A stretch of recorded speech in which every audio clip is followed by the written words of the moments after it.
दोस्तों, stock market को समझना कोई रॉकेट साइंस नहीं है। बस थोड़ी सी अकल और रिसर्च लगानी पड़ती है। और इसमें हमारे लिए क्रूशल होता है टेक्निकल इंडिकेटर्स। ये हमारे स्टॉक मार्केट के सुपर हीरोज है जो मार्केट की कॉम्प्लेक्स डायनेमिक्स को आसान बना देते हैं। इनका सुपर पावर होता है हमें मार्केट ट्रेंड्स, मोमेंटम और पोटेंशियल रिवर्सल्स के इंसाइट्स प्रोवाइड करना। आज हम मिलेंगे ऐसे ही 5 सुपर हीरोज से, यानी 5 टेक्निकल इंडिकेटर्स से, जिनके स्ट्रेटेजिक यूज से आप अपने इन्वेस्टमेंट गेम को और भी शानदार बना सकते हैं। पहले आता है आरएसआई। आरएसआई का फुल फॉर्म है रिलेटिव स्ट्रेंथ इंडेक्स, और ये एक पावरफुल टूल है जो हमें मार्केट के मूड्स को समझने में मदद करता है। इमेजिन करो आप मार्केट में हैं और आपको समझना है कि लोग अभी ज्यादा खरीद रहे हैं या ज्यादा बेच रहे हैं। यहाँ पर आता है आरएसआई का रोल। आरएसआई की रेंज होती है 0 से 100 तक। जब आरएसआई 70 के ऊपर जाता है तो समझो स्टॉक या मार्केट ओवरबॉट जोन में है, मतलब लोग ज्यादा खरीद रहे हैं और हो सकता है अब थोड़ा सा सेल ऑफ आ जाए। अब अगर आरएसआई 30 के नीचे जाता है तो वहां से सिग्नल आता है कि मार्केट या स्टॉक ओवरसोल्ड जोन में है, यानी कि लोग ज्यादा बेच रहे हैं और हो सकता है कि अब थोड़ी रिकवरी आ जाए। अब यहाँ पे एक ट्विस्ट आता है। आरएसआई का ट्रेंड अगर मार्केट के अगेंस्ट जाता है तो वो डाइवर्जेंस कहलाता है। फॉर एग्जांपल, अगर एक स्टॉक ऊपर जा रहा है और आरएसआई नीचे जा रहा है, या फिर स्टॉक नीचे जा रहा है और आरएसआई ऊपर जा रहा है, तो समझ जाओ मार्केट या स्टॉक में कुछ इंटरेस्टिंग होने वाला है। तो आरएसआई एक सुपर हीरो है जो हमें मार्केट के हिडन सिग्नल्स बताता है। इससे समझना बहुत इंपॉर्टेंट है क्योंकि हमें गाइड करता है कि अब मार्केट में क्या होने वाला है। मूविंग एवरेज कन्वर्जेंस डाइवर्जेंस या फिर मैकडी, ये एक और टेक्निकल एनालिसिस का सुपर हीरो है जो ट्रेडर्स और इन्वेस्टर्स को मार्केट ट्रेंड्स और रिवर्सल के सिग्नल्स प्रोवाइड करता है। ये इंडिकेटर मार्केट के मोमेंटम को मेजर करता है, helping in identifying potential entry and exit points. McD का कंपटीशन होता है जो फास्ट लाइन यानी कि शॉर्ट टर्म मूविंग एवरेज और स्लो लाइन यानी कि लॉन्ग टर्म मूविंग एवरेज के बीच का डिफरेंस। जब फास्ट लाइन स्लो लाइन को ऊपर से क्रॉस करता है, ये बुलिश सिग्नल जनरेट करता है, indicating potential upward movement in the stock और द मार्केट। इससे समझ आता है कि करंट प्राइस ट्रेंड और भी स्ट्रेंथन हो सकता है। इसके अलावा जब मैकडी लाइन सिग्नल लाइन को क्रॉस करता है, ये कंफर्मेशन देता है कि ट्रेंड शुरू हो सकता है, यानी कि ट्रेंड रिवर्सल होने के चांसेस है और इन्वेस्टर्स को अपने पोजीशन को एडजस्ट करने का सिग्नल मिलता है। मैकडी के एनालिसिस में हिस्टोग्राम भी क्रूशियल रोल प्ले करता है। जब भी हिस्टोग्राम के बार्स ऊपर जाते हैं, इट सिग्निफाइज दैट बुल्स यानी कि बायर्स कंट्रोल में हैं। जब बार्स नीचे जाते हैं तब बेयर्स यानी कि सेलर्स डोमिनेट कर रहे हैं।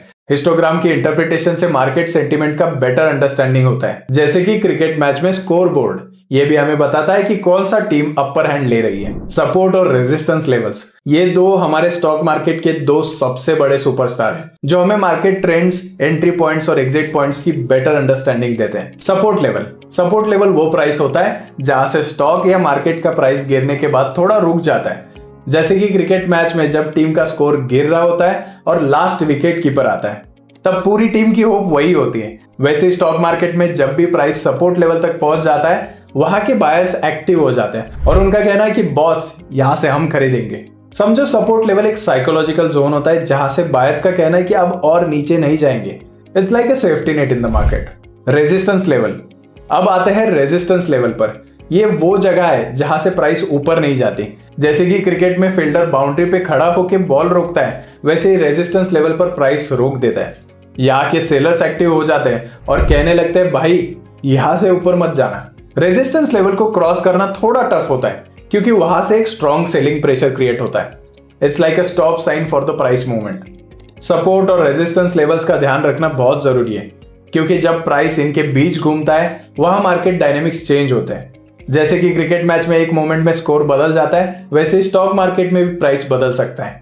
तो याद रखो, सपोर्ट और रेजिस्टेंस लेवल्स मार्केट की गेम में बहुत इंपॉर्टेंट प्लेयर्स हैं। इनकी अंडरस्टैंडिंग से हमें मिलता है एक clear picture of the market trends, entry points और एग्जिट पॉइंट्स। इसलिए जब नेक्स्ट टाइम मार्केट का मैच देख रहे हो तो इन सुपर हीरोज का साथ बिल्कुल मत भूलना। मूविंग एवरेजेस, अब बात करते हैं मूविंग एवरेजेस की। ये वो स्टॉक मार्केट की कैलकुलेटर्स है जो हमें बताते हैं कि एसेट का average price over a specific period क्या है।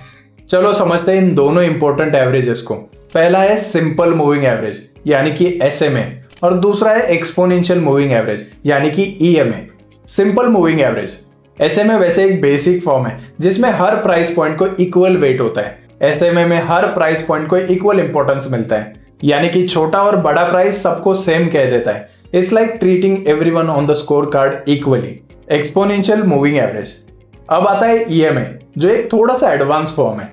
यहाँ रिसेंट प्राइसेस को ज्यादा वेट दिया जाता है कंपेयर टू ओल्डर प्राइसेस। जैसे कि क्रिकेट टीम में एक्सपीरियंस प्लेयर को ज्यादा इंपॉर्टेंस मिलती है, तभी ये मैं कहता है कि भाई रिसेंट परफॉर्मेंस देखो, वही इंपॉर्टेंट है। इन दोनों कैलकुलेटर्स का यूज करके ट्रेडर्स को पता चलता है मार्केट ट्रेंड्स और पोटेंशियल रिवर्सल्स का।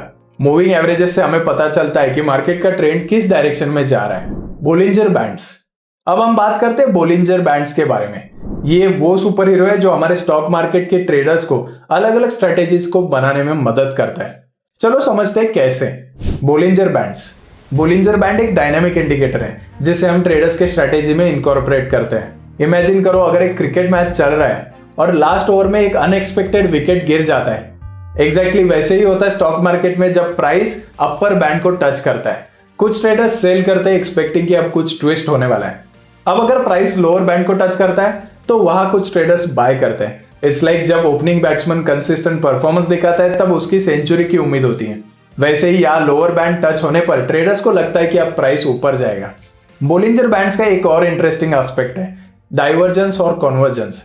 जब प्राइस और बैंड्स के बीच में कोई सिग्निफिकेंट डिफरेंस होता है तो वो डाइवर्जेंस को इंडिकेट करता है। ये एक पोटेंशियल रिवर्सल का सिग्नल हो सकता है। जब प्राइस और बैंड्स के बीच में कम डिफरेंस होता है तो वो कन्वर्जेंस को इंडिकेट करता है। ये ट्रेंड को कंफर्म करता है।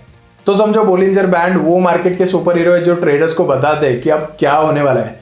लेकिन याद रखना, जैसे क्रिकेट मैच में सिर्फ एक प्लेयर पर डिपेंड नहीं कर सकते, वैसे ही मार्केट एनालिसिस में भी हमें कई और फैक्टर्स कंसीडर करना इंपॉर्टेंट है। ऐसे ही और स्टॉक मार्केट रिलेटेड कंटेंट के लिए बेल आइकॉन दबाइए और बजाज ब्रोकिंग को सब्सक्राइब करना बिल्कुल ना भूलें। जैसे कि क्रिकेट मैच के अपडेट्स के लिए आप नोटिफिकेशंस बेल ऑन करते हैं, वैसे स्टॉक मार्केट अपडेट्स के लिए भी बेल आइकॉन दबाना बिल्कुल ना भूलें। Investments in securities market are subject to market risks. Read all the related documents carefully before investing.